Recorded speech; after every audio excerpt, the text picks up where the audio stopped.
ঢাকার আশুলিয়ায় ছাগলে ঘাস খাওয়াকে কেন্দ্র করে রূপবান বেগম নামের এক নারীকে কুপিয়ে হত্যা করেছে প্রতিপক্ষ। ঘটনার পর থেকে অভিযুক্ত আলিয়া সরকার পলাতক রয়েছে। শনিবার দুপুরে আশুলিয়া থানার ওসি মোহাম্মদ তরিকুল ইসলাম এ বিষয়ে নিশ্চিত করেন। সকালে রাজধানীর পঙ্গু হাসপাতালে চিকিৎসাধীন অবস্থায় ওই নারী মারা যায়। নিহত রূপবান বেগম আশুলিয়ার তাজপুর এলাকার জয়নাল সরকারের স্ত্রী এবং অভিযুক্ত আলিয়া সরকার ওই এলাকার মৃত সুলতান সরকারের ছেলে।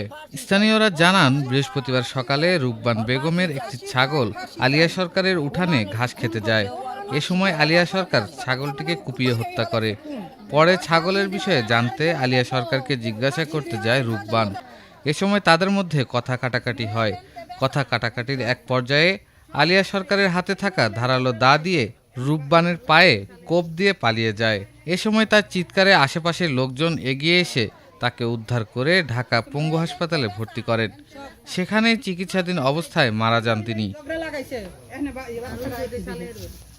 এ বিষয়ে জানতে জামগড়া পুলিশ ফাঁড়ির এসআই আবু তালিবের সঙ্গে মুঠোফোনে যোগাযোগ করা হলে তিনি জানান, ঘটনায় মামলা হয়েছে শুনেছি, এছাড়া আর কিছুই জানি না।